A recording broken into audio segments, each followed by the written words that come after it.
So this is round 3 of the U.S. Championship and or U.S. Women's Championship.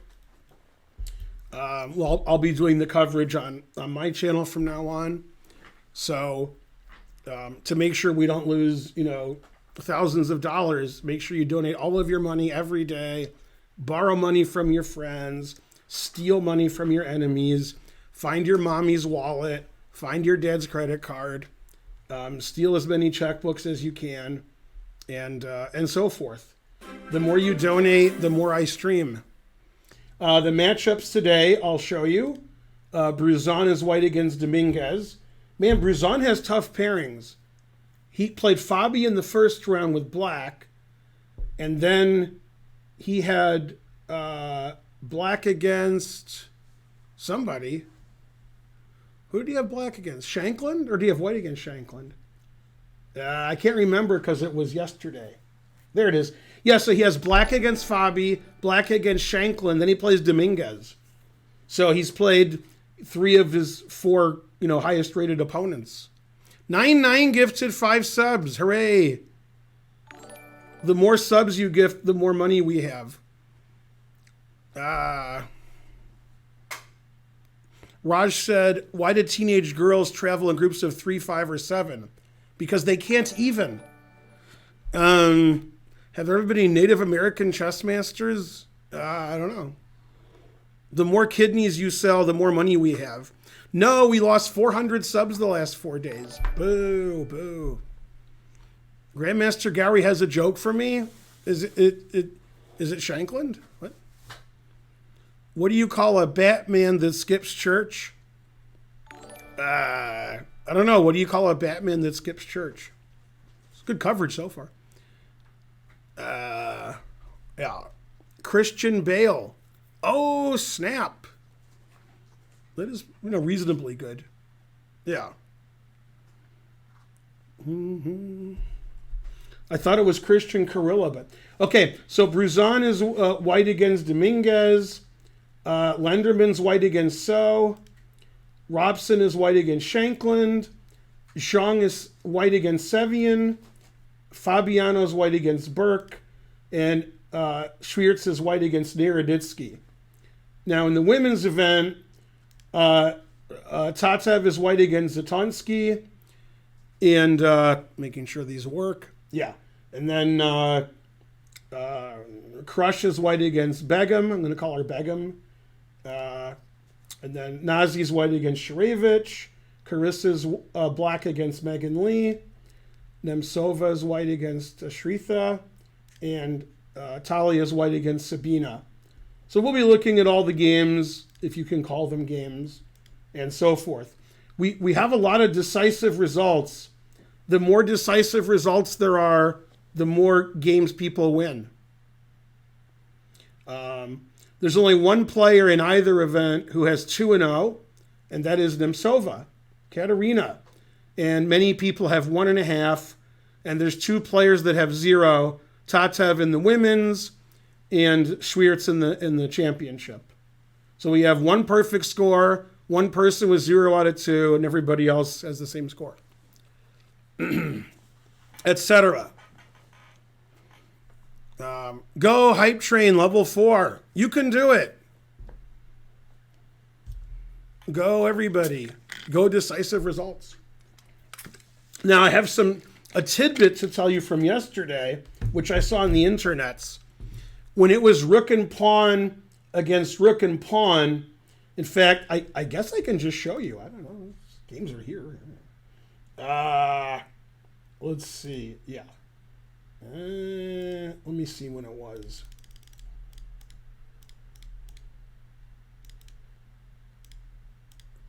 Yeah, in this position, Crush played king e6, offered a draw. Sharevich accepted, and then the camera shows them looking at somebody, and what they were looking at is Chris Bird saying, no, you can't do that. And they were like, oh. And then they had to keep playing. You're not allowed to agree to a draw here because you're never allowed to agree to a draw. So they tried to agree to a draw, but trying is the first step to failure. So they weren't allowed to agree to a draw. So they did this, and then the draw by reputation. Yeah. Big reputations also. So, all right, it's 2:01. The round has started and began. Yeah. Blah, blah, blah. All right, come on, people. The hype train's dying. No. Oh, wait, that's in the video. Yeah. You're never allowed to offer or accept a draw in this event. It has to be a repetition. It has to be nobody can legally win, or 50 move rule or something. It can't be like I offer a draw. Okay, that's never going to happen. It's not allowed this event. Okay, Bruson's white against Dominguez. He's deciding whether to play d4, bishop c4, bishop b5. Very, very, very small chance he'll play knight c3. But yeah, I mean, these are the likely moves, and so forth. No, the hype train died. They said my cat was sick. They lied. That's an odd rule? No, that's good rule. Yeah. Yeah, there really shouldn't be draw offers in chess because that's nothing to do with chess. Okay, we got Lenderman white against Wesley. Wesley's trying to decide between d5, which he played, c5, bishop b4. Will Lenderman play the Catalan? I think not. I think Lenderman likes to play knight c3, bishop f4. Wesley's played c5 in this position, and he's played bishop e7, bishop b4.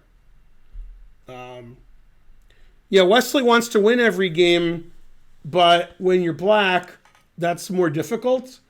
But he has to beat Lenderman. Lenderman's the second lowest rated player in the tournament. So you got to beat somebody. So both sides are going to play for a win this game. Robson and Shankland, they played Rossalimo. And after knight d7, Robson played a4, an unusual move. In fact, a4 is sometimes played after bishop d7.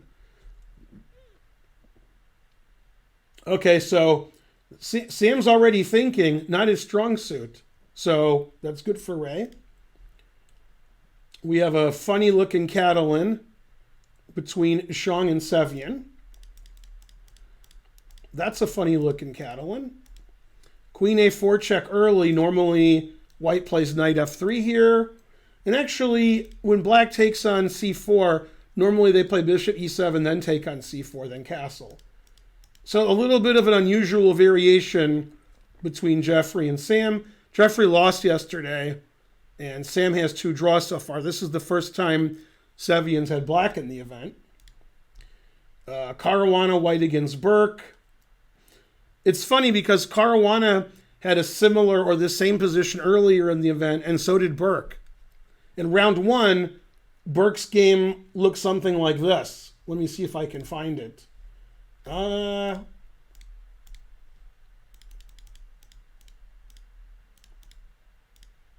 Yeah, this is round 1 of Burke's tournament, and also this is round 1 in Fabi's game with Bruzon. Very similar, you know, how they play bishop g5, h6, bishop h4. They went completely different ways, and now they're playing each other, and they have a similar kind of pawn structure.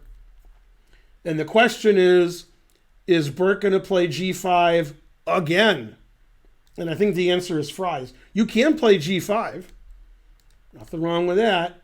Or you can play sort of more, boring and state and stuff. So John's having a think here. Fabi's still in preparation, obviously. Fabi not playing very well this tournament, getting bad positions and then drawing. Burke playing pretty well, I think. Pretty good. And then we have everybody's darling, Schwiertz. I mean, Naroditsky. And Naroditsky's playing the Dragon, very suspicious. And Naroditsky lost one of the worst games of his life, if that's possible, a few years ago in the U.S. Championship when he was white against Nakamura in a dragon, and Daniel did not play well. There's good and there's not good. He didn't play well. Okay, so Schwiertz is pretty booked up. He's the only player in the championship with 0. So now he knows how you guys feel. Right, sweetie? You can talk because, we're not on, I know. Why is Nakamura not in this event? Well, you would have to ask Nakamura, and then after he answered you, you still might not know. So that's, he didn't want to play. So there you go. There's an official reason, which is he's playing in Riga about 5 days after this tournament ends, and he didn't want to play in both. That's the official reason. And then you can make of that what you want. Not the actual reason. Okay, so Schwiertz castled. Now, I understand why Naka's not playing. I do. I don't understand why Gotham Chess isn't playing. That's just ridiculous. He'd definitely be the favorite. Okay, so this is funny, this line that they're playing, where instead of playing bishop c4, white castles. They're about equally common. And now black plays d5. The reason this is funny is if you play the accelerated dragon... I can't... Oh, I have to click the analysis one. If you play... What's going on? Okay. If you play the accelerated dragon, which I do sometimes, and you're playing a lower rated player, which I do every time, and you get this position, f3, castles, queen d2. Now, grandmasters don't play this way with white, but lower rated players often do. And now if you play d5, we have the same position we get from a regular dragon, except white hasn't castled yet because black played d6 and then d5 in the regular dragon. So this is very advantageous to black. He's just a tempo up over a normal dragon. I've had this position many times playing the accelerated dragon against lower rated players, and my results are good. Good.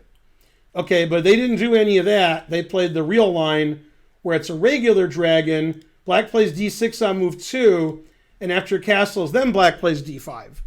So it's a tempo down from, white playing badly.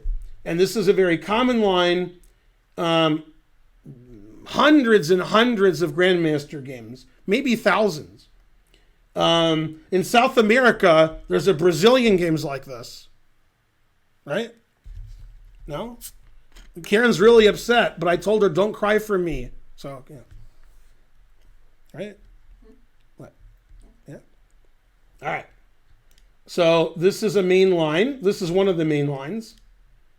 Yeah. Now, before you guys were born, also thanks Rufus V. Doofus for the sub, and somebody else sub too. Many, many, many years ago, I'm going to say 10, but I'm guessing.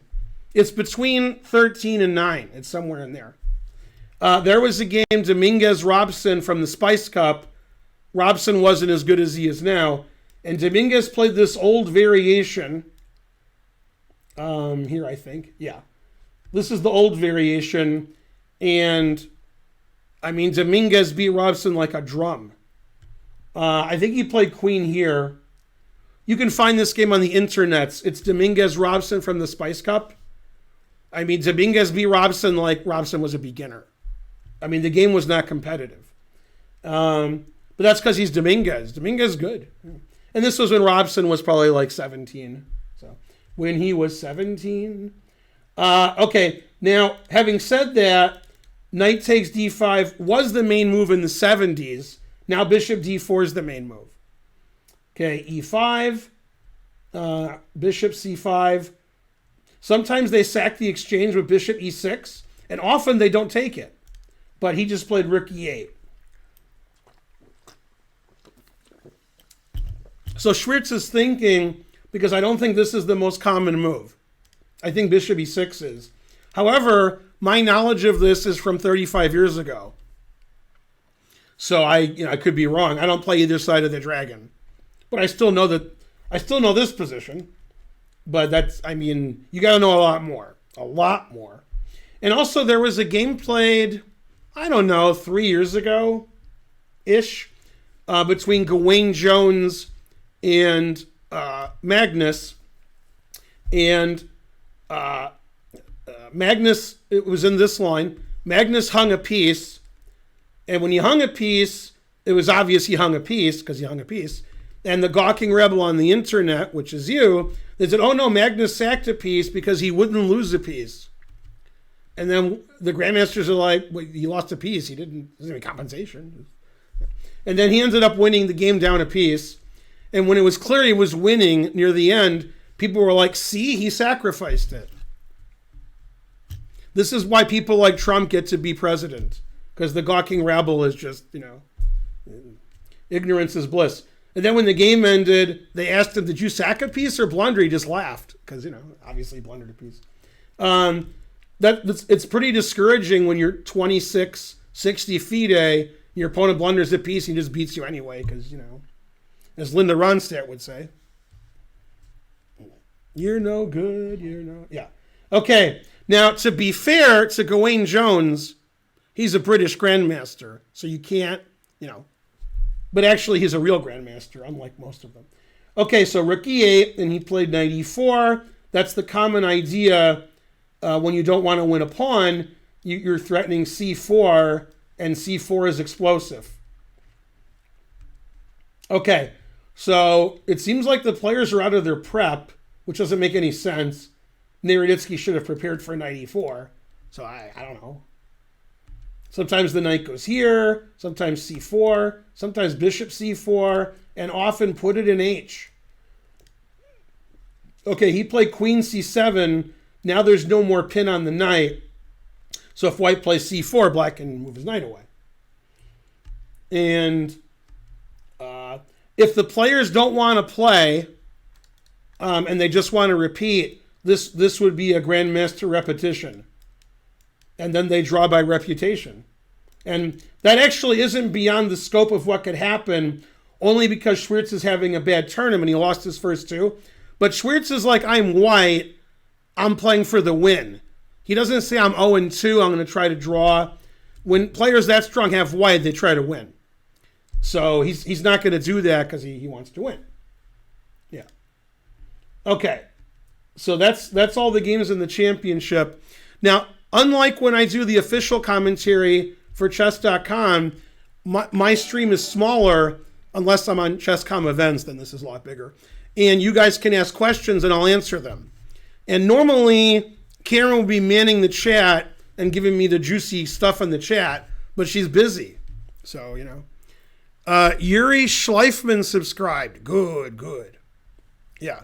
Draw by reptilians is correct. Yes. All right. So we've done 3 minutes of coverage. So we're going to go on a 20-minute break, and we'll be back right after this. No, I'm kidding.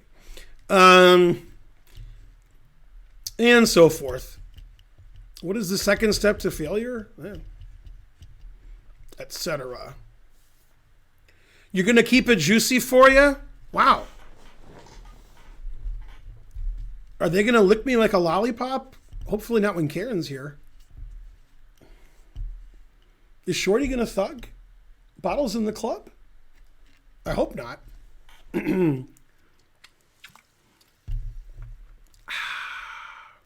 Frankly, delicious.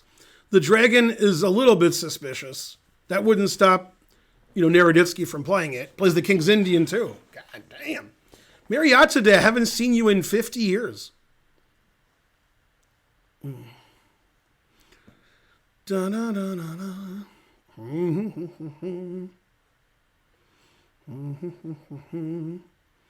Man, the chat is shallow and pedantic. Okay, let's go to the women's. Where are all the women at? Okay, Tatev is playing a very unusual line, especially for her. She likes to play sharp e4. So this is very weird for Tatev to play this way. It's not bad, just she doesn't play this way. Now, Zatonsky has an issue that it's very common in her games she gets in bad time trouble. So Tatev doesn't want to play her usual stuff and let Zitansky play 10, 15 moves for free, like her preparation for the game. So she's playing something that Anna didn't prepare for, because nobody would prepare for this. And then Anna's going to start thinking really early in the game and get into time trouble quickly, is what Tatev's reasoning is. Sometimes Tatev gets in time trouble also. Okay, then we got Crush White and it's weird in this position in the English Neo Grunfeld to play d4. That is a weird move.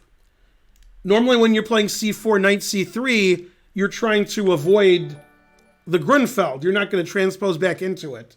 So d4 is a strange move order. Thanks, Yuri Schleifman, for the 9 subs. 9. You're the best. Yeah. Good, good. It's Karen. Yeah. Yeah, help me out with the chat. Yeah, read the chat. Thank people for subs because I'm busy talking. But I'm not going to be talking. Yeah. All right. Yeah, just if people say stuff, tell them they're the best or they should donate more or something. Yeah.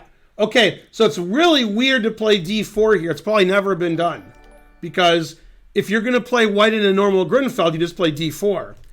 This is somewhat advantageous to white. The white hasn't played d4 yet. So people who play the Grunfeld like they don't play. Okay, but this is just a Grunfeld, and for reasons I don't understand, Crush is thinking a long time here. So I don't understand the preparation of the players. All right. Okay, then we have Pakidze versus Shurevich. This looks like a bishop f4. Yeah, Shurevich played knight bd7. Nigel plays that a lot. Bishop f4 takes e4. E3 is more common, but e4 is more aggressive. Usually in the U.S. Championship, you want to play aggressively, and you want to get your opponent out of their preparation. And Nazi thought a long time on e4. You can see she's way behind on the clock. This is more interesting. Black can play bishop b4 now. Black can play c5. So this is good. Thanks for the 200 centidues. Yeah. You're the best. Until somebody gives 201 centidues. Then, and only then, will we have the, exchange of sex for discounts. This looks like a Sicilian that I've played. With both sides. Bishop e5. Take, castles, knight c6. Thank you, Tarek DC, for those 201 centities. Mm-hmm.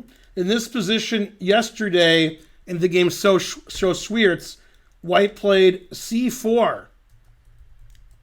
But Megan castled. Megan won a nice game yesterday. c3, d4. That d4 is a little unusual. That's not the most common move. But all right. Seems fine. e6. Now, I don't like the move e6 because if I'm going to attack this pawn and my opponent's going to ignore it, I'm going to take it whether it's good or not. $9.99. Thank you, Go Purple Birds. 30 years ago, I played in the U.S. Open and was 1 point away from winning.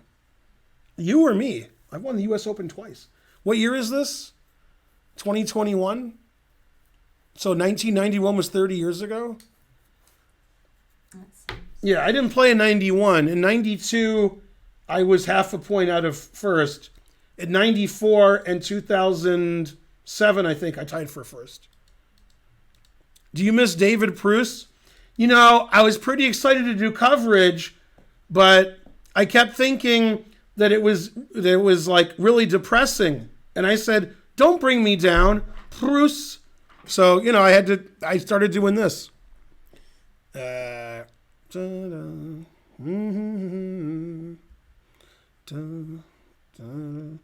you ever played in the women's championship? You talking to me or Karen? Invisible. I know. I used to stream from Kingside Diner. I've never streamed from Kingside Diner. No wonder you miss it. Yeah.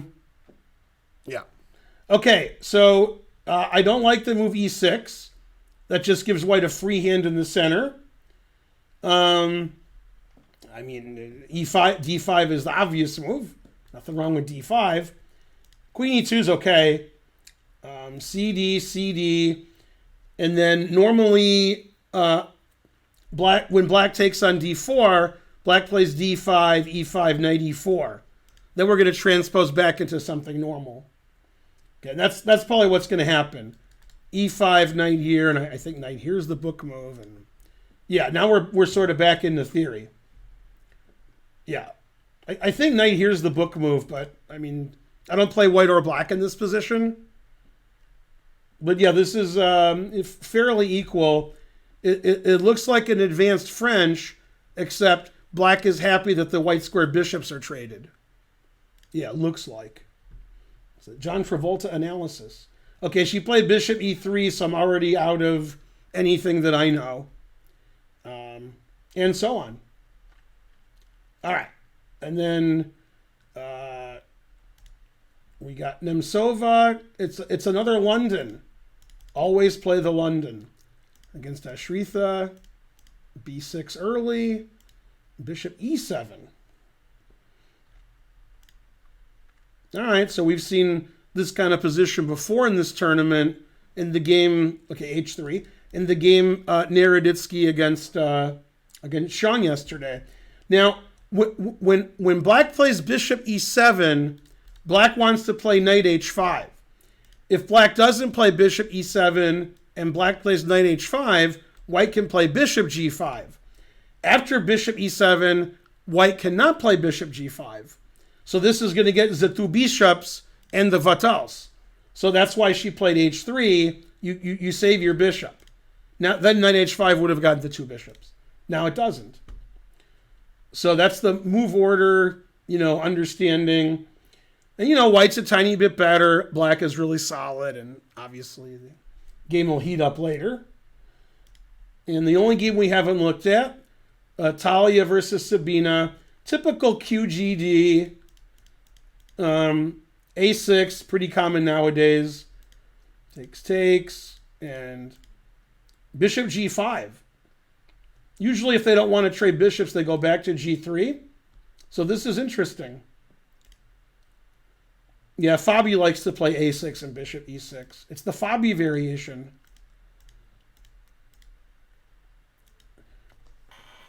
All right, so this is the kind of position that I would definitely have white. And I would be happy, but I don't think white has any strong advantage. Normally, when you play h6, you can't maneuver your knight to g6 to play knight f8 to g6, attacking the bishop. And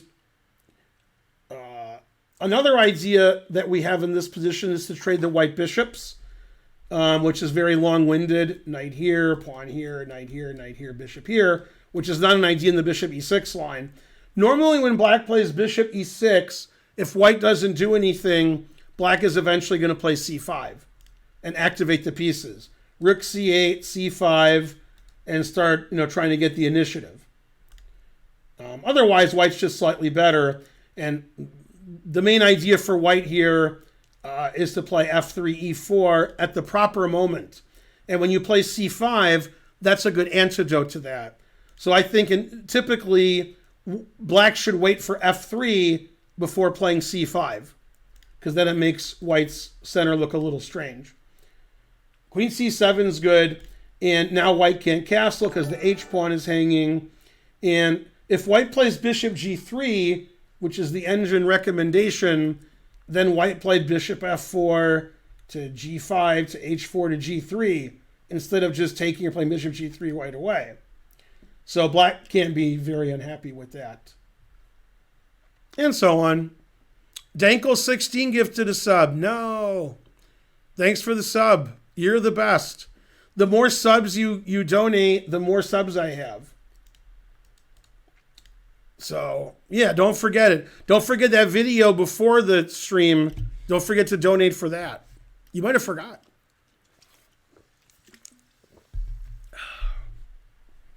All right, back to the other tournaments.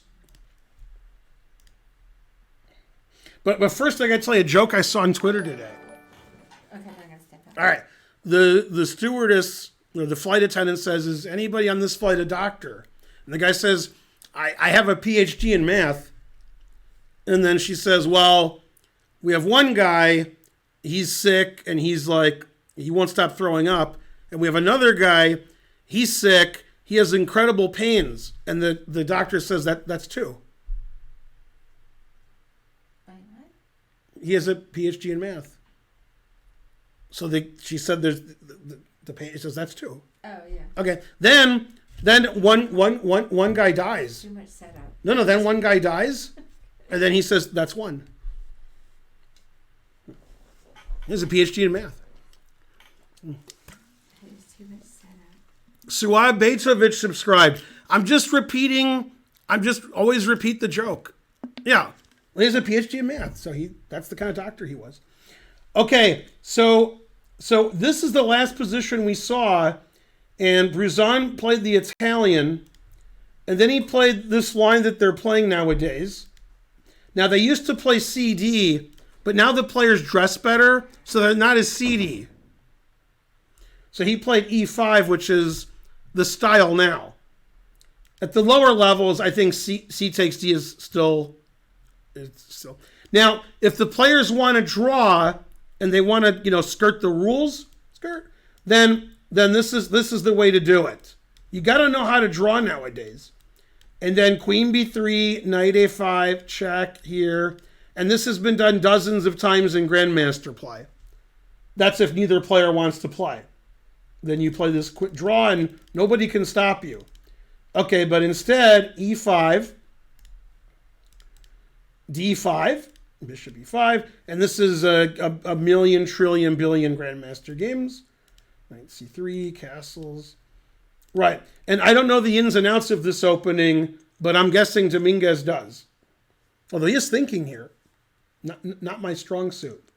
And there's so many games in this position at the top level, and over the last 20 years, this has overtaken White playing C takes D4, E5 has. And still, in this position, White usually plays D3. And when I say usually, I mean at the top level. So D3 is the most common. 150 years ago, this was the most common, and now this is the most common instead of taking back. Although what also is funny is 150 years ago, everybody played this. Now nobody plays that. They all play here. So no matter how much things change, they don't stay the same. Yeah, and don't forget it. Right. Now grandmasters, especially stronger ones, don't think like the gawking rabble. The gawking rabble thinks, my opponent's 1 point higher rated than me, I want to draw. That's all you ever think about is drawing. You think about nothing else. Right? Like your opponent says, I resign, and you're like, no, draw. No, draw is fine. Okay, that's the way, that's the world you guys live in. Okay, in the world of the Grandmaster, you try to win every game. And if you win every game, then you're a strong Grandmaster. So when players have White and they're Bruzon, they're playing for a win. Okay, now Dominguez, in this particular tournament, there's 3 or 4 players that are around his rating, and there's 4 or 5 players that are not around his rating. Then there's some guys who are sort of close. So Bruzon's one of the lowest rated players in the tournament. And so now what's funny about this game, which I just realized because I'm not, I didn't do a lot of prep for this commentary. We were busy. These are Cuban players. They've probably played 1 billion times in Cuba. So these guys know each other. They're like, that, son. So, yeah. These guys are pretty, yeah. Yeah. But anyway, the point is, you guys are always shocked when a 26-30 plays 40 against a 26-60. But they don't live in your world of, I want to draw every game and I'm afraid of my opponents and I want to gain 1 rating point. That's your world. Okay, the real world is you play to win. It's chess. You try to win every game. Okay, Nakamura's not playing in this event. Radjabov's not playing in this event. The players are playing to win. Okay, and this is Lenderman. So, and I said Wesley might play c5. He's played it before. Wesley's the world's leading authority on this line. It gives black a slight disadvantage, but he seems to draw every game anyway, and sometimes he wins. Like he beat Magnus with black in this line. So, pretty good. Okay, takes on d4. I don't know if he always takes on d4 with the pawn. Maybe he does. Maybe this is what he does. Okay, queen takes. Now, I've had this position with white, and I think my opponent played bishop e7. But yeah, he takes d5 is better. e4. Now, of course, white can do nothing and just play against the isolated pawn, but he's going to lose a tempo with his queen, and it's going to transpose into a c3 Sicilian in reverse. Okay, but that didn't happen because white played more aggressively. So let me show you what I mean. If you can visualize it, which you can't. I can't play e4. It won't let me do it because d4 was the first move. I mean, what? I really can't make I can't. Oh, I have to do this. Then I can probably do it. All right. Still can't. Come on, let me do it. In analysis mode, I can't play e4. Thanks, chess.com. Ugh.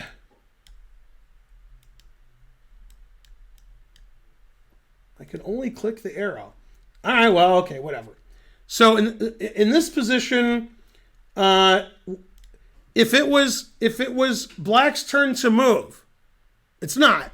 And black played here. It's just a c3 Sicilian, but the colors are reversed. But white goes first in chess, so it's white's turn. So white's a tempo ahead, and white figures I got to play aggressive, so he plays e4. This gives white a slight advantage, but Wesley never loses these endgames. Wesley's really good when he's slightly worse in the endgame. And, Wesley, I guess, is relatively satisfied with the draw just because he has black. He's giving Lenderman a lot of credit. Okay, and Wesley's had black in this position a billion times. And basically just him. No other super grandmasters play this line with black, but Wesley always does. So he knows everything. And as you can see, they're both playing very quickly. Always play king b1. Okay, and I'm guessing based on the time usage, although I can't prove it, that Wesley's out of his prep now. And the engine says knight c6 is just equal. White wants to play knight here and bishop here, bishop c4, knight h5, rook e1. And black says, well, we traded a lot of stuff. Pawns are even. We're going to trade more, so I'm equal. One idea for black after knight c6 is after knight h5, I can play bishop d4, attacking the f-pawn, and sort of gaining a tempo. Then I can get my rooks on the half-open or open files. Okay, so Wesley had no trouble in the opening. He equalized, and he'll try to win the equal ending, but he won't. This game's going to end in a draw. Etc. Okay, now Sam wants to draw all 11 games, but Robson wants to win all 11 games. So this is going to be an interesting battle. After a4, Shanklin played knight f6, knight c3, g6, a5. The positional move, if a6, the pawn structure is weak, but I don't want to allow a6 either. So I don't want white to play a6. So a very unusual opening. Robson getting Sam out of his prep and just playing chess. One of the engine lines is knight b8 to c6. The knight's better on c6. But Sam played b5. Now he has an isolated pawn, but he has an active position. Knight goes to a5. Good square for the knight. Sam doesn't want to give up the two bishops. And yeah, basically Sam's getting outplayed because it's not opening prep. And when it's not opening prep, that's not Sam's strong suit. And then bishop g5. And white's just better here. This was a very nice maneuver. I like this. The pawn is isolated and blocked. The bishop was trying to get active. And, bishops want to be active. But, Ray Robson has played in a lot of junior events. So he's pretty good at fending off bishops. So yeah, white just has a really nice position here. Isolated pawn, half open file. My rook's better than yours. Bishop just went back and forth. I mean, Sam doesn't know what he's doing. And that's because it's chess. If it was like opening prep, then he would know. So really good decisions by Robson getting Sam out of his prep and outplaying him. So almost guaranteed a win for Robson. Almost guaranteed. Almost. Okay. Now we got Jeffries white against Sevian. Very weird way to play the Catalan. A6. Okay, very reasonable. Knight c5, super aggressive. That sounds like Sam. Queen e3, super weird. Knight d5. Wow. All right. So, the engine says it's about equal, obviously. Pawn structure is pretty similar. In the Catalan, white says, yay, my bishop's good, and yay, your bishop's bad. And that's white's advantage in the Catalan. And black is like, we traded all the center pawns. My development is easy, so I've equalized. So it's about equal. But it's an unusual position. It's not theoretical, so Sam's taking forever. And he's way behind on the clock, which obviously could hurt him later.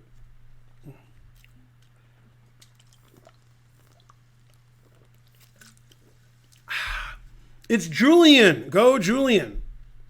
All right. He did play g5. Good. So the last position we saw was castles. Burke attacked one bishop, and then he attacked the other bishop. Fabi's got two bishops, one for each of them. And then he attacked this bishop that can't move. A4 is good. Knight g3. Can't take with the f pawn, which maybe you would want to do to open up the rook, possibly. But you have to take with h pawn. And then he retreated his knight back to c6. And the engine slightly prefers white, but you can see Burke, last year's junior champion, playing very aggressively with black. He's got the two bishops. He's compromised his pawn structure a little bit, but, still a very reasonable position. And everybody's darling, Naroditsky, or is that Nicky? Okay, he's going to be fighting for a draw in this ending. Pretty bad ending, I think. I guess this still is prep, but I don't like this ending for black. Okay, he played queen c7, h4, f5. Sometimes they play h6 before they play f5. But, okay, f5 is probably the best move. Knight d6, rook d8. Yeah, I think this is all preparation. Players are playing really quickly. Bishop takes b6. Interesting. The knight's defending the c4 square. So we're going to get bishop c4 with tempo. Yeah, if I play bishop c4 check, I think I'm winning. Because you can't play king h8 because I take and come in here. King f8 looks too dangerous. So you have to trade queens. Bishop c4 check, nice. And then we trade everything. But this is really nice for white. Bishop check. Always play king b1. Yeah, and white, but both sides are playing quickly. They're probably following some famous game, I don't know. b4, that seems reasonable. Bishop f4, rook e6, rook b7, a3, a5. So black is just struggling for a draw here because white's could potentially get a passed pawn on the queen side, or maybe even two. And white's rook is much better than black's rook. And the c6 pawn is very weak. So white has a lot of advantages here. Probably a draw with perfect play, but I wouldn't want to have black here. This just seems like a two-result game. Like, white has good winning chances and black has good drawing chances. So that's not good. Yeah. White has many ways to play here. One is to take this, and after take, play a4, and just get that passed a pawn going. That might happen. Another way is just to play c3, defend the pawn, and try to win this. If black plays c5, we play b5 and have a passed pawn. So this, to me, this is very unpleasant for black, but Naroditsky doesn't agree with me. He's playing very quickly. They're on move 28, and he's only used 7 minutes. So Naroditsky thinks he can draw this ending. I analyzed this position a long time ago. I forgot my analysis, but I do remember that I was analyzing it with Val Kilmer. I do remember that. And how would you forget that? And I told Val Kilmer, maybe black can draw this, and he said, he's a daisy if he does. So he thought white should win. Yeah. Probably right. I don't know. Truth hurts. Delicious. Yay, 600 viewers. Anyway, the favorites this tournament, as I see it currently, I think Gotham Chess will probably win, and I think Hikaru will come in second. Probably Bartholomew third, Andrew Tang fourth, Rosen fifth, and the Botez sisters sixth and seventh. Yeah, I think that's likely will be the final results of this event. Delicious. Now, Ginger GM can't play because he's, British. So. All right, back to the women's.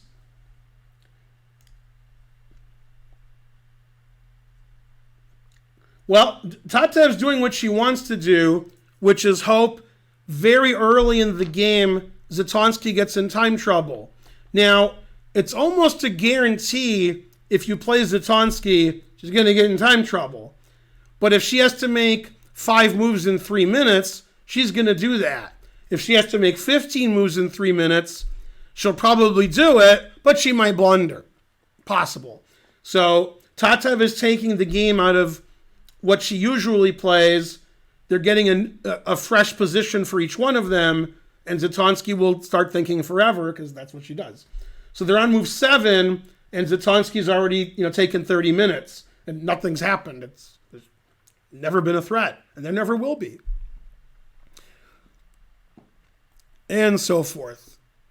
Oh yeah, Kobian will come in 8th. Yeah. Nazi Pakidze, you like her because she's won the event before. Well, Zatonsky's won the event 4 times, Irina Krush has won it 8 or 9 times, and Nazi's won it twice. Yeah. Okay, and they have a normal, they just played into a normal Grudenfeld by transposition. Okay, this is the old main line. There's 1 billion games in this position.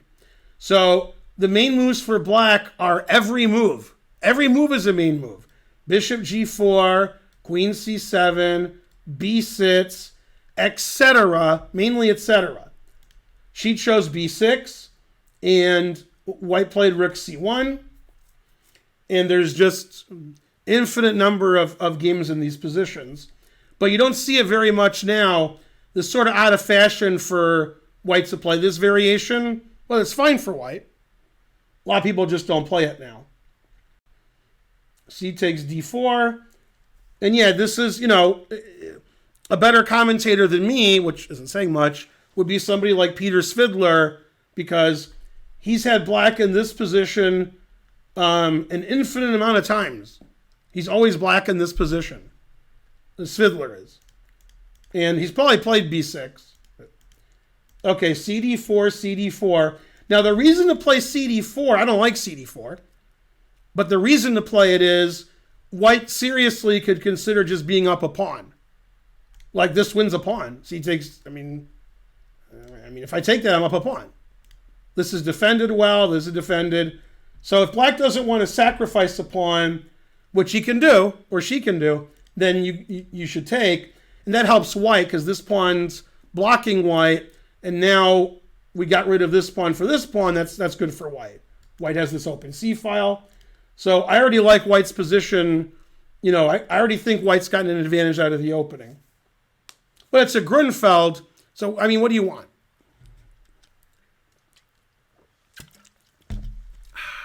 Delicious. All right, let's have a look at what happened here. We saw e4. Shurevich played bishop b4, threatening the e pawn. Sacrifice the e pawn, as he's normal. Queen b3. I mean, I thought they always castle in these positions. If this bishop was on c1 and this knight was on b8, it's a very common position. Very common pawn sack. With these moves inserted, I don't know who that helps. Probably doesn't help either one very much. Yeah. Dr. Krieger 69 subscribed. Account 1000000 subscribed. Good. Good. All right. We need 700 more of those so I don't lose money today. Okay. Now queen b3. That move I don't know. That doesn't seem to make a lot of sense. Bishop takes c3. That also doesn't make a lot of sense to me. It's funny, because white played bishop f4, black has a move that she never has, but she has it here, and that's bishop d6. And if the bishop was on c1, that just hangs the knight. But now I think black's just up a pawn. Black's a pawn up. I don't know, no compensation. So that was a big miss, I think. You want to retreat the bishop. You don't want to improve white's position. But this is attacked, and if it goes away, this is attacked. So I'm not a big fan of bishop takes c3. Bishop d6 was better, but I still like black. Black's up a pawn. Now white has compensation. White has two bishops, and white has, this is better than having an isolated pawn. And then rook e1, b6. I mean, if black completes development and everything's harmonious, just a pawn up. But, still have to get the bishop out, deal with the two bishops. The knights are superfluous. This knight has e5. So white has good compensation. Compensation.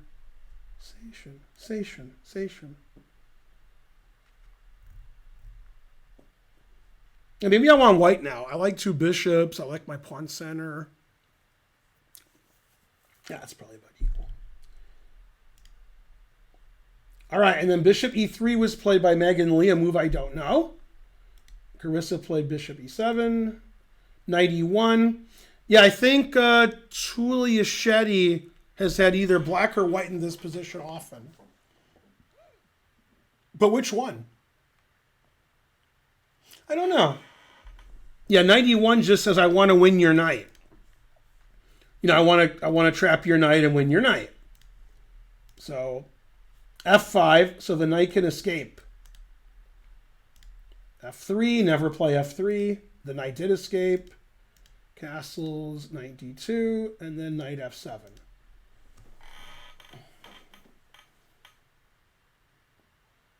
It's funny, like, I think I would rather have black here, but I think it's hard to play for black. Black is sort of passive. But I think in the long run, black is going to be better. This pawn's going to be weak. And white doesn't really have an attack. White doesn't have a white squared bishop. White can't really break through easily. And the engine says it's about equal. But this bishop on e3 is just like always bad. Just behind these pawns. And it's never really going to get any good. So I would rather have black here. And the engine very slightly prefers white. Very slightly. I mean, it should be about equal. You can see the pawn structure is about equal. Okay, she gave up on king's side intentions, and Megan's trying to clamp down on the queen side, maybe put some knights on c5, maybe double up on the bubble up, and so forth. And probably black will do the same, and we might see some trades. Like if knight b4 happens later, we could trade knights and rooks, and the more trades, I think the more it helps black, because white has more space in the center, and black's bishop is better than white's bishop. Black's bishop is, free as a bird, And this one is give me 2 steps. Or 3 steps. Damn, messed that joke up. All right, give me 3 steps. Terrible. I guess I should have gone to Sweet Home Alabama instead of in Georgia. This looks familiar, like this happened before. Castles. Bishop A6. Yeah, if you play Bishop D3 before C3, and they play Bishop A6, you can play C4. Now it seems silly to play C4 because you've already played C3. Conversely, if you play Bishop A6, you would prefer the bishops on D3, so white goes here and then takes, thereby losing a tempo. Now white takes in 1 move. So strategically good to trade the white squared bishops from the black side, but black's knight is sort of silly here. And we saw something similar in the game Lenderman almost beat Dominguez. Almost. Very similar kind of position. And so forth.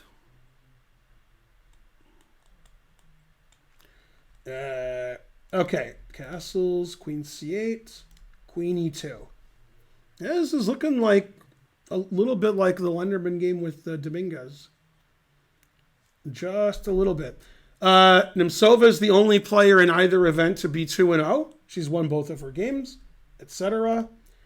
And the last game we haven't looked at lately, we saw this position, Queen C7. Talia played Bishop G3, trying every square out for size for her bishop. And then it got captured. Okay, I'm not really a big fan of that move. You know, I would take with the knight also, but, okay, yeah. The engine first said this was better, but I like taking with the knight. Yeah, knight F5. Okay, sometimes people castle queenside in these positions, but okay, they both castled kingside. Got to castle somewhere. This position reminds me of a game played, I'm going to say 8 years ago, but it's a total guess, between Irina Krush and Gregory Kaidanov at the U.S. Championship in St. Louis, and Irina just destroyed Gregory. Irina was white, and she just rolled him. And it was very similar to this kind of position. She just won in the center in the king side. I don't know what year it was. It's between 2011 and 15, but I don't, She did crush him. You could find it, if you check the internet, I guess. Just Krush Kaidanov, U.S. champ, and find that one she won with white. Delicious. Okay, queen there. And then knight A4. Not a move I would have considered. Knight A4, it's not a terrible move. I just wouldn't have considered it. I would be focused over here. I'd be thinking, like, what am I going to do over here? So this move surprises me a little bit. All right, so very solid position, about equal. I'd rather have white, but Pepega from New Jersey subscribed. Good. Etc. Mainly, etc. No, you're banned and your children's children. Yeah. Very funny. Yeah, C.L. Smith is the funniest. Let's get that second train going. It's time for the second train. That'll give me like a break. I can just relax. So we've looked at all the games a couple of times in both sections. Why don't you guys ask me some questions? And don't forget to donate while you're asking. The more you donate, the more money I have. This looks really unpleasant for black. I mean, Naroditsky doesn't agree with me. Doesn't agree. It's moved 31 and he's taken 13 minutes. He literally doesn't care. But I don't like black. I do not like black here. The engine says 0.7 for white, but I like white more than that. And Naroditsky must think he can draw this because he went into it. Black Rook 1312 subscribed. Normally, when I don't agree with a player, I'm wrong. On the other hand, this is a boring endgame, and I was an old man before Naroditsky was born. So he might not be right here. It might be that I'm right. If it was like tactical, I could still be right because I'm cheating with the engine. But if I wasn't, then I'm not right. But I don't agree with the engine either. I think white's close to winning here, and it says white's slightly better. I don't know about that. I do not like black's position. There's like no counterplay for black. I have a passed a pawn. This pawn's weak. My king is better than yours. My rook is better than yours. If Magnus was here, he was here earlier, but he had to leave. If Magnus was here, he'd take white here all day. He'd be really happy to have white here. Yeah, this is. I might be in the minority of grandmasters saying that this is so good for white, but that's the way I feel. So there you go.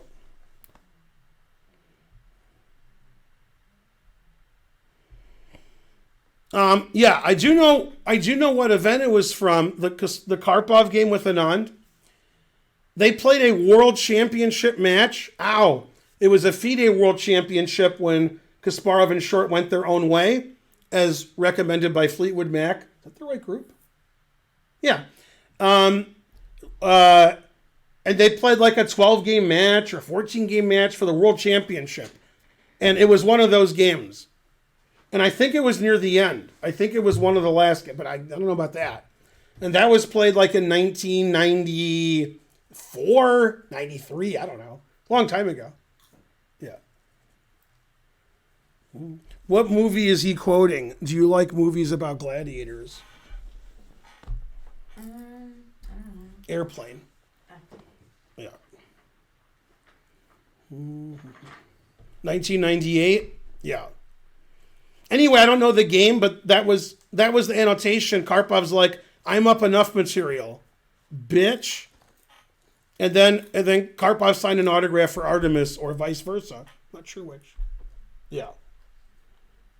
Anyway, I've said it once. I'm going to say it again. There's good. There's not good. This is not good for black. It's not good. Let me tell you something else, just so you sort of believe me. Normally, in these kinds of positions, if there's a rook trade, it's a dead draw. I think if there's a rook trade, like black resigns. If there's a rook trade, black's just lost. A5, A6, A7. I mean, usually black's hoping for a rook trade when he's in a worse rook and bishop opposite card ending. I mean, so I don't agree with the engine or with Naroditsky. The engine says white's 0.78 now. I think it's more than that. And Naroditsky played really quickly and got to this position. And, they've both used like 15 minutes and they're on move 31. Okay? Now, maybe they prepared for the game with Archer. That's possible. Speaking of that, you have to go get Archer. No, he'll be coming here. Oh, yeah? Oh, that's good. So yeah, I don't agree. I really don't like black's position. I mean, I really don't like it. I don't like it. Archer is playing in this. Yeah, that's true. I'm just debriefing our peeps. Oh, somebody told me black is a pawn up. Okay, that's why he went into this, but this is... It can be a pawn up all you want. This is no good. This is good. This is good. This is no good. This is no good. This is good. No good. It's no good for black. Black is a pawn up, but he can't do Vishwa nothing. No. Gotta do Vishwa something. I never knew that black was a pawn up, but obviously he gave up this pawn so you get a passed a pawn. A good decision. Yeah. Krekor McLovin with the crazy analysis. I like it. You die. 444 subscribed. But I want to live. Come on, we need that train going. Last train to Georgia. All right, let me back it up. This is still theory. Both sides playing slowly. Okay, this is Wesley extricating himself. He did play knight c6. Rook hd8, rook he1. Rook he1 doesn't make a lot of sense because black plays rook takes d1. This move is weird. Like you're threatening here, and taking this just eliminates the threat. I mean, that move's just not good. The rook here is not a good move. Yeah. Wesley was like, yeah, I've equalized, I can draw. And now I think Wesley is like, can I win this? Because this move is sort of silly. It's just, I mean, black has no problem here at all. No problem. Okay? Like in Pulp Fiction at the diner, is the manager going to give him a problem? No problem. There's no problem. Okay? So, let's see. Did Shanklin lose yet? Not yet. Knight a5, exclam. e5, another anti-positional move. Blocking his bishop. That's just terrible. You know, when Shanklin's playing badly, it reminds me of the Simpsons episode when Homer becomes a boxer and Moe's his manager, and Moe says, now, we don't want to get into a boxing match here. And that reminds me of when Shanklin's not playing well. Like, Shanklin doesn't want to play chess. Shanklin wants to play 800 moves of theory and have the engine say he's better or winning. So when he plays 5 moves of theory and then he's out of his prep and they're playing a strategical game, that's not good. So this is a big advantage for Robson. This is a very weak pawn. This is a good blockader. Black has no counterplay. Black can't do anything.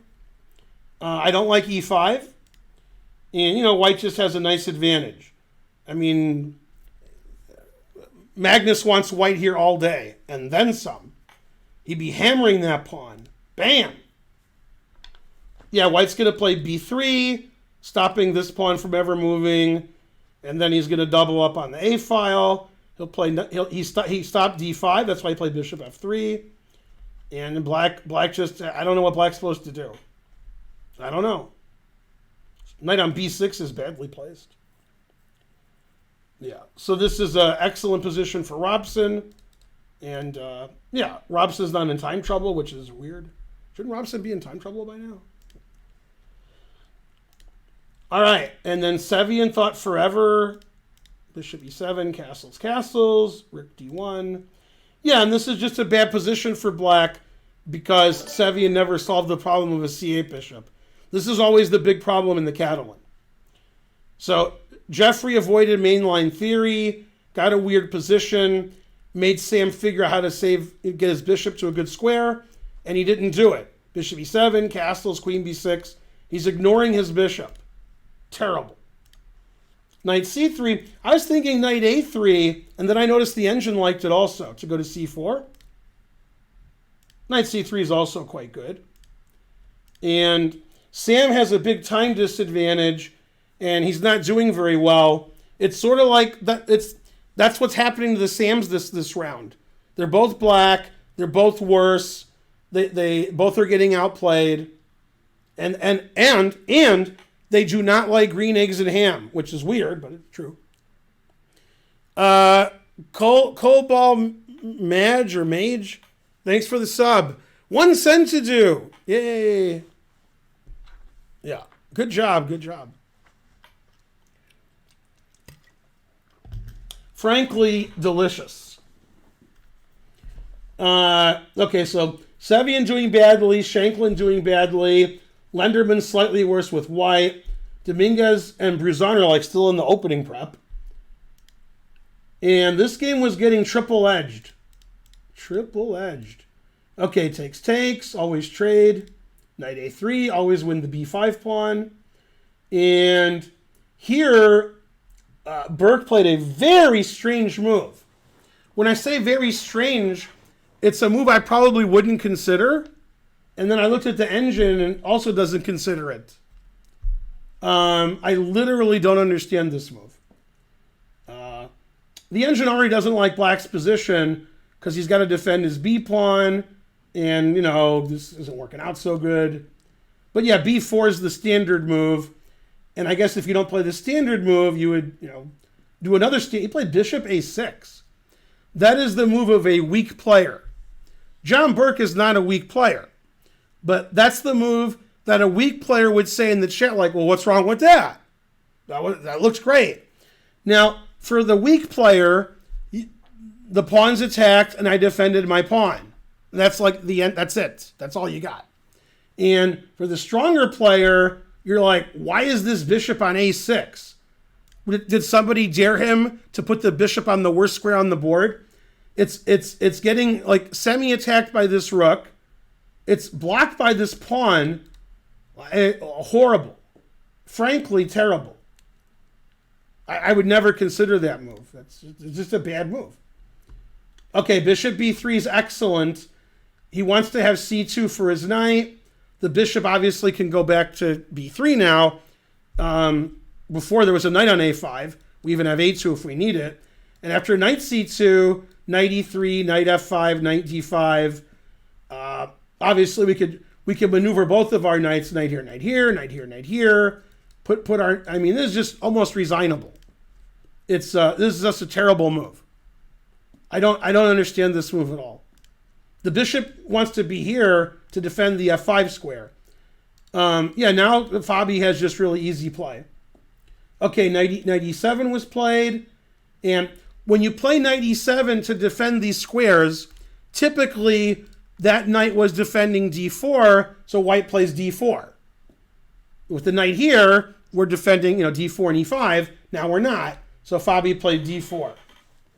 So Fabi's definitely going to win this game. He has a big time advantage. He understands the position, and Burke doesn't.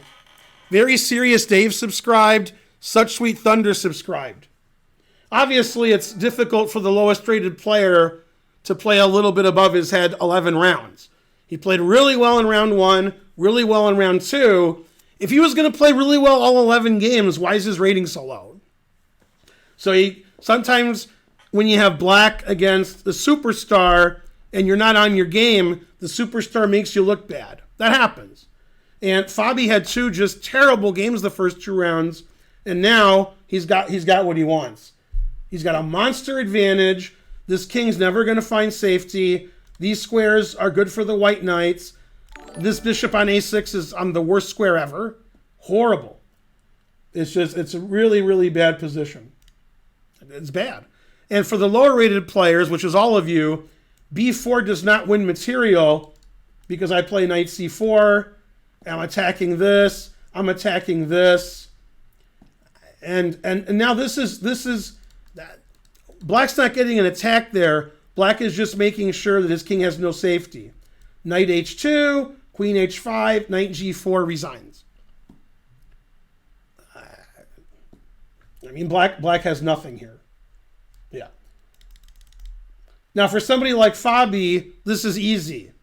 Fabi knows that he's winning already, and that black's king has nowhere safe to go. That this didn't work out, and obviously black didn't waste 700 tempi to get the 2 bishops, and now just play bishop takes c4 and give him back. Yeah, that's just bad play from Burke. That's a bad game. Fabi's gonna destroy in this game. Very similar to yesterday when So beat Schwiertz and it was just no problem. I mean, So just blew Schwiertz off the board. Thanks, Midgard Serpent, etc. Yeah. Over under 25 moves? Probably over. I don't see Burke resigning early. Yeah. Black's position is unbelievably bad. I mean, white's starting to just take this pawn and he's winning. It's a free pawn. So he didn't allow that. God damn. This is funny. The best move is to not recapture, but to play knight c2. Oh, he didn't do that. I did that by accident. In this position, knight c2 is the best move because we want our knights to control the center squares, and we're threatening the bishop on a6. So black doesn't have time to do anything sneaky. Yeah, then the knight can go here, and the knight can go here, and every square. God damn. It's just terrible for black. Yeah, he didn't play that actually, which is good. I mean, Burke's position's really bad here, and he knows it. What he did didn't work out, but this is a bad player's move. John Burke is too good to play that move. That's a move a bad player is like, yeah, I defended my pawn. All right.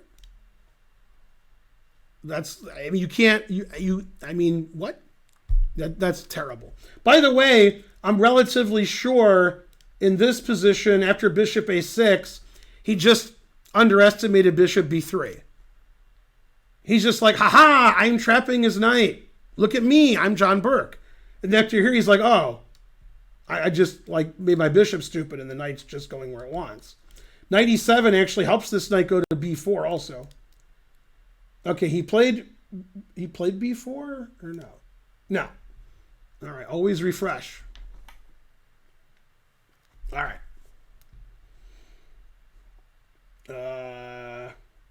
Let's see, where am I?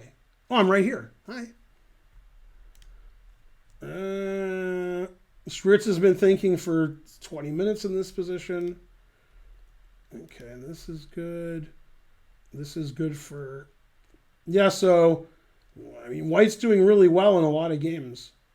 Schwartz is doing well. Fabi's doing well. Jeffrey's doing well. Ray's doing well. Yeah, and he played b3 as expected, making sure these pawns never move, making sure that pawn's just going to be lost eventually. Shanklin's going to lose that pawn in the next 20 moves. He doesn't have any counterplay, and his pawn's really terrible. All right, so Wesley did take on d1 as predicted. Rook d8's fine. Take. Knight e2. And this is better for black. Obviously, it should be a draw. But black's king is further up. Black has the potential passed pawn in the center. Black can attack these pawns because the king isn't defending them. So he has a lot of pawns to defend. And obviously, it should be a draw. But Wesley has the better side of the draw. Yay, such strong support. Level 1. Thank you. So Lenderman's trying to draw. Probably he'll draw, but he's going to suffer a little bit. A little bit of suffering. Yep, and so far, Tatev's strategy is working great. She's not doing anything, and Zatonsky never moves. That was her strategy. Don't play theory, don't do anything, and let Zatonsky think forever. I said that earlier in the game. It's move 10. Anna's used half of her time. For what? Nothing's happened. The game just started. So Tatev wants Anna to get in time trouble as early as possible and then hope that Anna blunders. I agree. And so forth. Okay, and they're playing this Grunfeld, Crush, and Begum. Queen g2, knight a5. It's Karen. Ooh, can I get another Perrier? Yeah. Really? I'll start working on some materials. Queen d7. And Irina put it in H. Always put it in H. H4.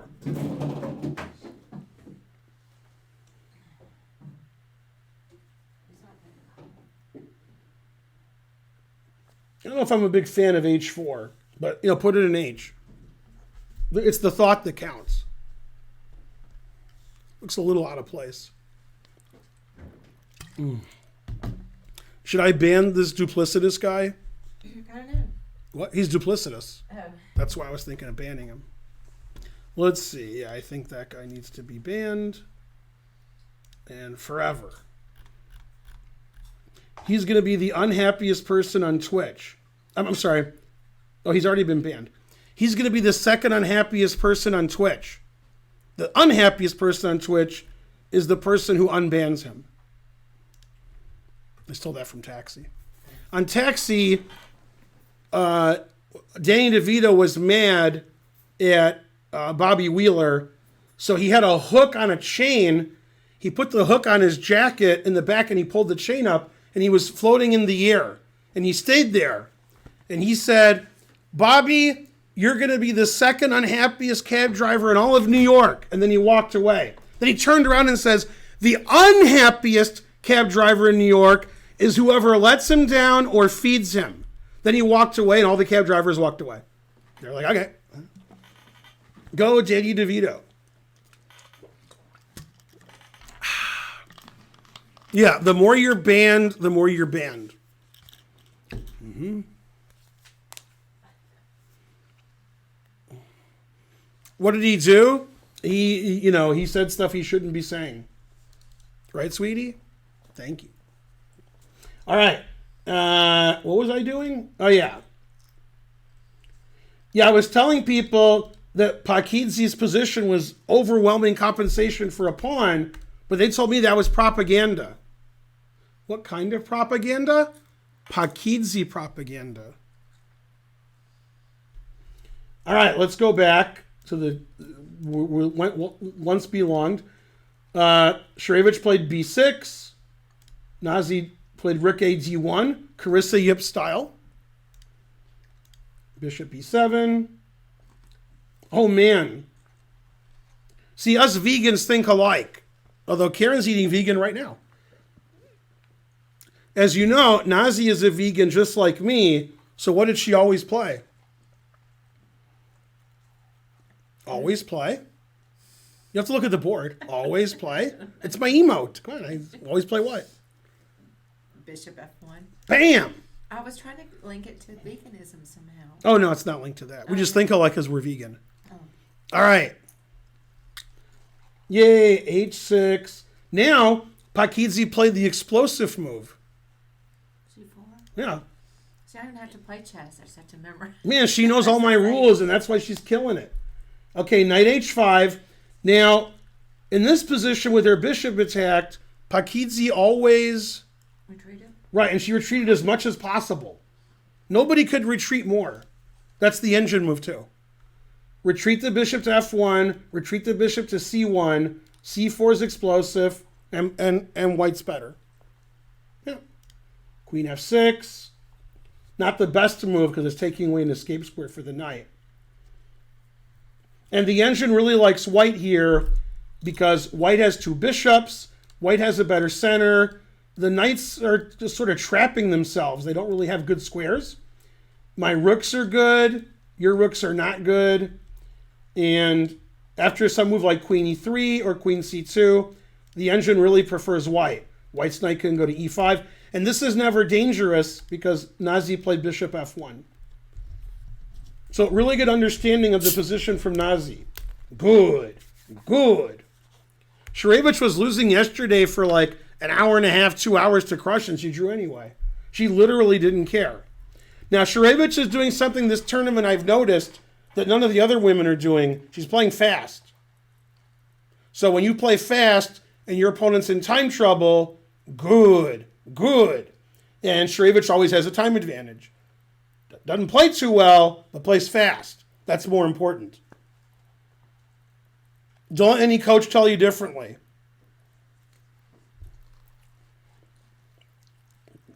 Right, Hikaru doesn't play great moves, but he's fast. Faster than everybody. Now, which famous rapper country singer is Pakidzi's biggest fan? Lil Nas? Yeah, there you go. Is that saying it right? Yeah, Lil Nas X. Lil Yeah. Nas, Yeah. Lil Nas X. Yeah. You're Middle Eastern, you played C4 and almost got arrested. Exactly. Good, good. Queen e3, great. Controlling everything. Now let me give you an example of how good white's position is confusing the audience. A move you would not suspect, g4, and the knight's trapped. See, Matt Larson's all over g4. Yeah, the engine says g5 is the best move. That gives the knight a couple of squares. Hard to play g5, man, harsh. All right, well played so far. This is Megan Lee versus Carissa Yip. The engine says white is slightly better. She's trying to double up on the bubble up. Can't argue with that. There's probably going to be a lot of trades. Now, Megan played a3, controlling the b4 square, so no trades on b4. And Carissa played a5 because she wants to play a4, knight a5, and get a positional advantage over here, which makes sense. So she might play a4, and she might play rook fc8. Those are the two logical moves. Small chance she plays knight here and here, but I doubt it. When she played a5, she wanted to play a4, knight a5. That's why she did it. And she'll play rook fc8 in case white doubles first. And when they trade everything and the knight's on a5, black should be a little bit better because black's controlling these white squares. This pawn needs to be babysat. This knight can come back into the game. This bishop is shallow and pedantic. It's about equal, but I'm still taking black. All right, we got some wholesale trades. This is the last position we saw. Ashritha played queen b7. Katerina's white. She's the only perfect scorer in either event. Not super exciting. Always trade. I'm not a big fan of this move, but all right. And then black is thinking.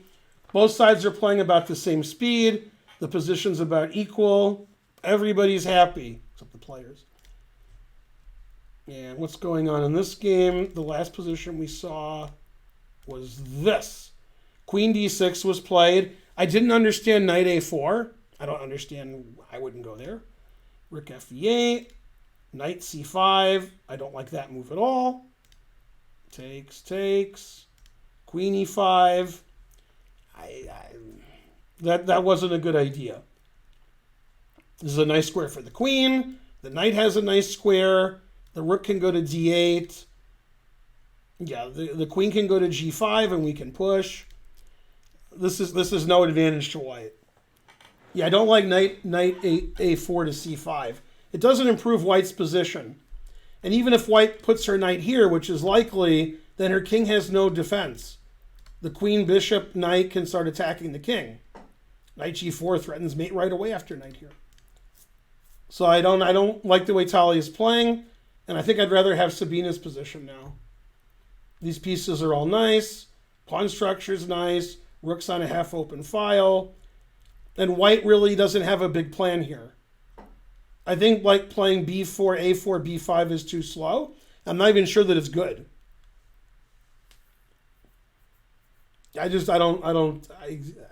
White's playing too timidly. Go Dariush. Where's Karen? She's doing stuff. It's her chess center. She's busy. All right, this game's probably going to be a draw, but Wesley's going to try to win. He's not going to win, but he's going to try to win. Wesley having an easy day at the office, no losing chances. All right, now they went crazy like Fox News. Bishop e3. Okay, this is theory. I've seen this position. Queen c2, bishop a5. Knight takes d4. God damn. So in my opinion, without knowing, knight takes d4 this is theory. I don't see Dominguez playing knight takes d4 unless he already knows it. Okay, so that gets the bishop off the g5 square. This looks like one of those perpetual checks I've seen in previous games. Bishop takes c3. This I think is just, I don't think they're playing a real game. Yeah, I don't think they're playing a real game. I think this is just a known draw. Take. I mean, I'd rather have white here. White has a bishop. Yeah. Poker Demon gifted 10 subs. Hooray! Go Poker Demon. You're the Poker Demonist. Nandos subscribed to tier 1. Good. This is so sharp and tactical. It's hard to believe that this is not already known. It's hard for me to believe that players are playing this crazy without having some knowledge of it already. But there's not really a repetition here. There's not like an obvious repetition. So I don't know. But I've seen this before, this piece sacrifice. I don't play either side of this line, but I've seen a lot of quick draws in this line, but I don't think it went this way. Here white can play for a win. White's up a bishop. Black has a million pawns, but the pawns aren't dangerous. So definitely taking white here. Nandos gave 10 subs. Good, good. Yeah. Anyway, I like Ruzan's position. This game's going to be a draw, but so is better. Yeah, this is, I mean, Sam's not going to last very long. His position is just terrible. I mean, he's basically given this pawn away. Rook here, knight here. What? Normally you would play knight there to put your knight on d4, but that hangs this pawn. So I don't know if he's going to do that. He might. Yeah, really bad position for Shankland. Terrible. Yeah, he can't move any of his pawns. If he moves his f pawn, that helps my bishop and my minor pieces. This pawn's terrible. Queen a5 is coming soon. Yeah, this is just lost already. Yeah, knight f6 is really passive. Yeah, I mean, Jeffrey has to win this game. He lost yesterday. Naroditsky played great. Great. Naroditsky played great yesterday. And now he's playing Sevian. Sevian's playing slow and not his A game. This isn't a Sevian position. Sevian wants to mix it up and attack and play tricky. This is just black is slightly worse and suffering. Yeah, and he seems confused. You know, knight d5, knight here. I don't know why the queen is here, so I can get harassed, I guess, later. I don't know. Yeah, I don't like the way black is playing this game. Yeah, and this is just the wrap it up button, I guess. Let's see. d4 takes. He just took back. He didn't play knight c2. But that's fine. Yeah. Now Fabi has a lot of good moves. He's either going to play knight c4 or bishop a4 check. If I was a betting man, I'd say knight c4. I don't think black minds very much playing king f8 because, you know, it seems like with the rook on h8, queen h5 isn't as big a threat. Yeah, so he played knight c4. I agree. And this is just terrible for black. Rook takes as the threat. And queen h5 is coming. This king is never going to be safe. If you don't take my knight, I could play knight e3 and I. Yeah, so really tough defensive position here for Burke, and Burke's time situation isn't very good either. Yeah, the problem is when you play super aggressively, like Burke did, b5, b4, g5, roar. Then when you're not doing anything later, you're like, can I put my pawns back to like squares where they're not going to be captured and give all the squares away? And no. They asked where you were. Yeah, how did they know I was gone? Mm-hmm. They said, "Where's Karen?"